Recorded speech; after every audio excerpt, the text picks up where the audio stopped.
बिस्मिल्लाहिर्रहमानिर्रहीम अस्सलामुअलैकुम। I hope के तमाम लीडर खैरियत से होंगे, अच्छी लाइफ को गुजार रहे होंगे।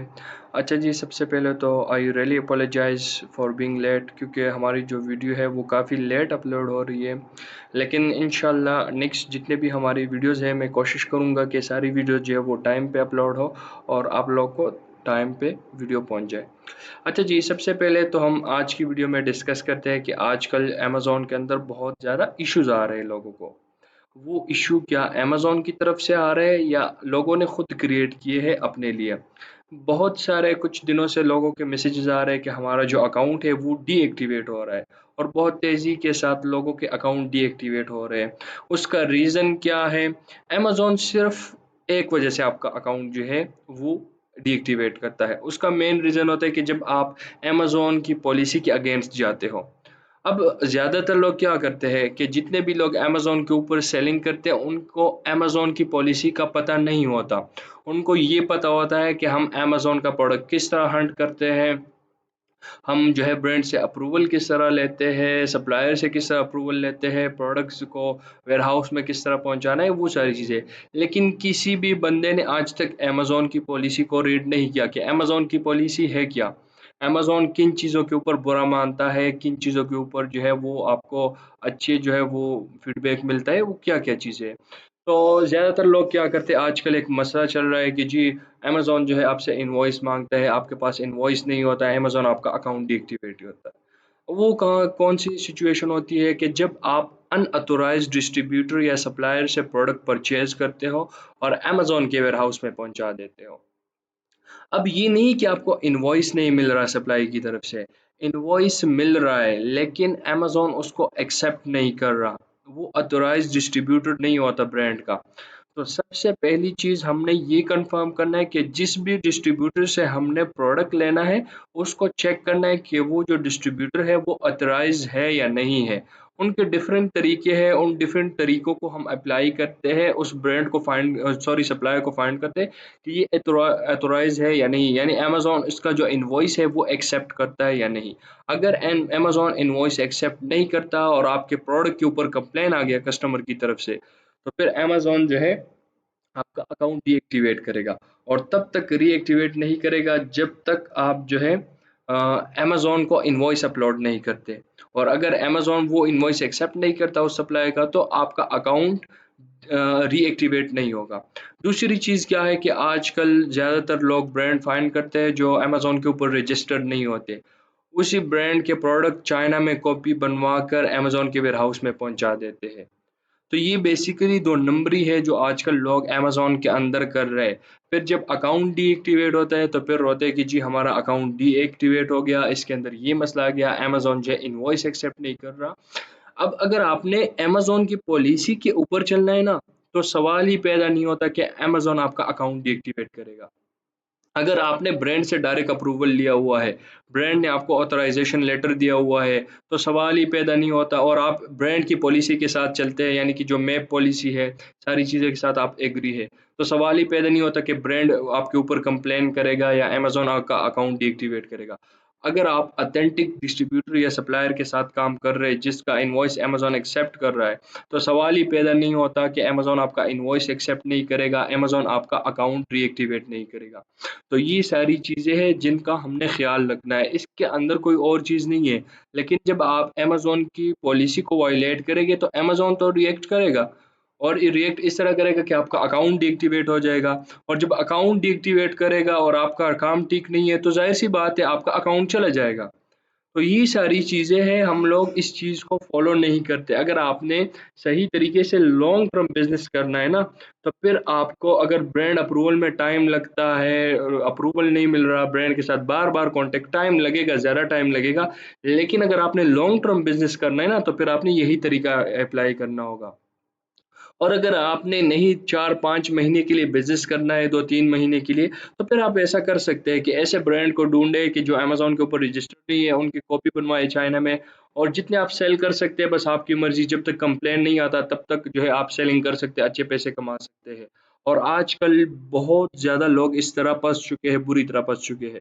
बहुत बड़े-बड़े लोग मैंने देखे हैं जिनके अकाउंट इसी चीज़ के अंदर जो है वो डीएक्टिवेट हो चुके हैं। तो चलिए इसके ऊपर इंशाल्लाह फ्यूचर में भी वीडियोस बनाऊँगा कि उसका क्या-क्या चीज़ें हैं, कौन-कौन चीज़ों को हमने ख़्याल रखना है और किस तरह हमने आगे चलना है। आज की जो वीडियो है ना वो बेसिकली ब्रांड ट्रिक के हवाले से है, कि आपको एक ऐसा ट्रिक मैं बताऊँगा आज की वीडियो से जिसके बाद आपको ब्रांड अप्रूवल लेना बहुत ही आसान हो जाएगा। अगर आप इस चीज़ को फ़ॉलो करते हैं ना, तो ब्रांड अप्रूवल लेना आपके लिए बहुत ज़्यादा आसान हो जाएगा। अब वो ब्रांड अप्रूवल किस आपने ना वो ये नहीं देखना कि प्रोडक्ट आपने फाइंड किया, अब प्रोडक्ट को देख कर ही आपको पता चल जाएगा कि इस प्रोडक्ट का जो ब्रांड है वो मुझे अप्रूवल देगा या नहीं। या इस प्रोडक्ट का जो ये जो प्रोडक्ट है, इसका मैंने डिस्ट्रीब्यूटर के साथ कॉन्टैक्ट करना है या ब्रांड ब्रांड के साथ कॉन्टैक्ट करना है। अब मेरे पास कुछ प्रोडक्ट है जो मैंने ऑलरेडी ओपन किए हुए हैं। एक ये वाला प्रोडक्ट है। अब अगर इस प्रोडक्ट को हम देखें तो आपने क्राइटेरिया के साथ मैच करना है। मैच हो रहा है या नहीं ये अलग बात है, ठीक है? ये जस्ट मैं आप लोग को एग्ज़ाम्पल के लिए समझा। अब लेट्स सपोज़ अगर ये जो प्रोडक्ट है ये मेरा क्राइटेरिया के साथ मैच कर रहा है, तो फिर मैं क्या करूँगा, मेरा जो नेक्स्ट काम है वो तो ब्रांड अप्रूवल है। लेकिन मुझे यहाँ से कैसे पता चलेगा कि ये जो प्रोडक्ट है इसका मुझे ब्रांड अप्रूवल देगा या नहीं? या इसका जो प्रोडक्ट है इसका वो मैंने सप्लायर के साथ कॉन्टैक्ट करना है या डायरेक्ट ब्रांड के साथ कॉन्टैक्ट करना है। ये प्रोडक्ट है, एक ये प्रोडक्ट है, इसका भी मैं आपको बताऊँगा। ये एक ट्रिक है जो आप यूज़ करके आप ईज़िली ब्रांड अप्रूवल ले सकते हैं। अब यहाँ पर देखिए, ये भी एक प्रोडक्ट है जो मैंने फाइंड किया है। अब यहाँ पर जब हम बाय बॉक्स रोटेशन में जाते हैं ना, बाय बॉक्स बाकी क्राइटेरिया आपने चेक किया वैसे बाय बॉक्स रोटेशन में आप जाएँगे।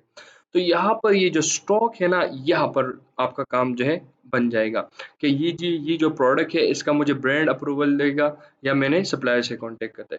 अब इन दोनों के अंदर डिफरेंस क्या है? अब यहाँ पर ये जो प्रोडक्ट है ना, यहाँ पर देखिए इनके पास जो सेलर है इसके पास 5 यूनिट है, इनके पास 1 यूनिट है, इनके पास 3 यूनिट है, 5 यानी कि सब लोगों के साथ बहुत कम क्वांटिटी में जो है वो स्टॉक अवेलेबल है।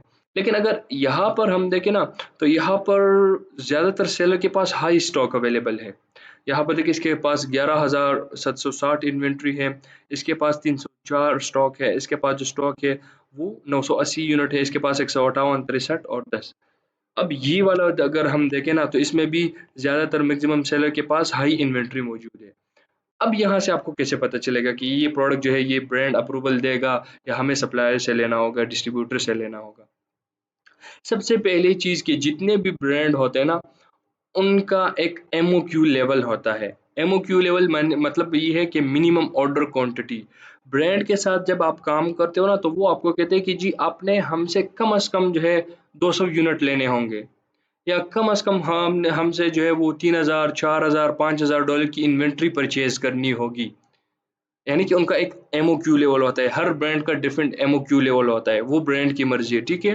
तो अब अगर यहाँ पर आपको दिख रहा है कि ज़्यादातर सेलर के पास हाई स्टॉक अवेलेबल है, तो इसका मतलब है कि उन्होंने डायरेक्ट ब्रांड से ये इन्वेंट्री परचेज़ की हुई है। क्योंकि ब्रांड का एमओक्यू लेवल है, अब अगर ब्रांड का यहाँ पर एमओक्यू लेवल है ना कि आप 200 यूनिट से कम नहीं ले सकते। तो आप जो है 199 यूनिट भी नहीं परचेज़ कर सकते। आप जो है 50, 100 यूनिट परचेज़ नहीं कर सकते। आपने कम से कम 200 यूनिट बाय करने होंगे। 200 से ज़्यादा बाय कर सकते हैं लेकिन कम बाय नहीं कर सकते। या अगर लेट्स सपोज़ $2,000 की इन्वेंट्री आप बाय करेंगे, तो ज़ाहिर-सी बात है दो $2,000 में आपकी जो इन्वेंट्री है वो ज़्यादा आएगी, ज़्यादा यूनिट आएँगे। और अगर यहाँ पर हम देखें ना, तो ज़्यादातर सेलर के पास जो है वो कम स्टॉक अवेलेबल है। तो इसका अब जब हम सप्लायर के साथ जाते हैं ना डिस्ट्रीब्यूटर के पास, तो वहाँ पर ये नहीं होता कि आप जो है मिनिमम कितने लेंगे, मिनिमम ऑर्डर क्वांटिटी। ज़्यादातर जो डिस्ट्रीब्यूटर है उनका एमओक्यू लेवल नहीं होता। तो इसका मतलब है कि वहाँ से आप 10 यूनिट भी परचेज़ कर सकते हैं, 5 यूनिट भी परचेज़ कर सकते हैं, 20-25 यूनिट भी परचेज़ करते हैं और अगर ज़्यादा करना है तो ज़्यादा भी कर सकते हैं। तो इसका मतलब ये है कि जिन प्रोडक्ट के अंदर सेलर्स के पास ज़्यादा इन्वेंट्री अवेलेबल होती है, मैक्सिमम सेलर के पास, ये नहीं कि सिर्फ़ एक सेलर के पास, ज़्यादातर सेलर के पास ज़्यादा अमाउंट यानी ज़्यादा स्टॉक अवेलेबल होता है, तो इसका मतलब है कि 100 या 90% चांसेज़ है कि ये उन्होंने ब्रांड से जो है वो डायरेक्ट लिया हुआ है। और इसका मतलब है कि ये ब्रांड अप्रूवल देता है क्योंकि ज़्यादातर सेलर के पास जो है इन्वेंट्री अवेलेबल है, बड़ी इन्वेंट्री अवेलेबल है। तो इसका मतलब है कि हमें इस ब्रांड से ही डायरेक्ट कॉन्टैक्ट करना होगा इस प्रोडक्ट के और ब्रांड से ही जाकर जो है वो मैप पॉलिसी के ऊपर या जो उनका एमओक्यू लेवल है उसके ऊपर एग्रीमेंट करके उनसे जो है वो क्वांटिटी लेनी होगी। तो ये एक ट्रिक है जो बहुत ही आसान करेगा आपकी टाइम को, आपको टाइम का जो है वो फिर पता चलेगा कि जी यहाँ पर हमारा टाइम वेस्ट नहीं होता।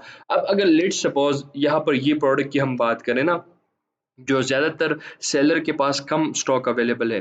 तो अब अगर मैं इसकी ब्रांड से बार-बार कॉन्टैक्ट करूँगा ना, तो वो मुझे वहाँ से रिजेक्शन फेस करने को मिलेगा। क्योंकि यहाँ पर मुझे पता चल रहा है कि ये ब्रांड डायरेक्ट अप्रूवल नहीं देता। अगर आपने इस ब्रांड के प्रोडक्ट को सेल करना है, तो आपने इसके डिस्ट्रीब्यूटर के पास जाना होगा। डिस्ट्रीब्यूटर या सप्लायर के पास जाना होगा और वहाँ से प्रोडक्ट बाय करना होगा। ठीक है?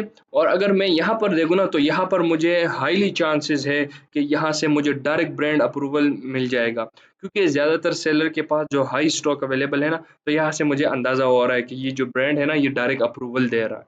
तो ये एक ट्रिक है जिससे आप लोग का टाइम भी बच जाएगा और आप लोग को ईज़िली वो चीज़ मिल जाएगी जिसकी आपको तलाश है। तो इंशाल्लाह नेक्स्ट वीडियोज़ जो हमारी होगी, वो इस चीज़ के ऊपर भी होगी कि आप जब सप्लायर के पास जाएँगे, तो आपको किस तरह पता चलेगा कि ये जो सप्लाई है ये उस ब्रांड का ऑथेंटिक सप्लाई है या डिस्ट्रीब्यूटर है।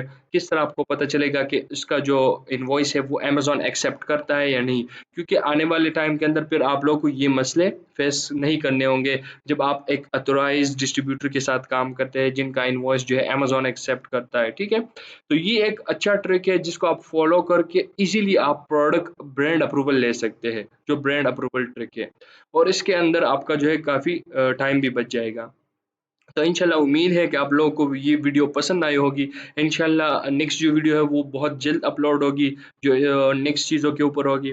तो जो लोग चैनल के ऊपर न्यू है वो अपने मेरे चैनल को सब्सक्राइब करें और वीडियो को लाइक करें, शेयर करें एंड कमेंट ज़रूर करें। Thank you so much.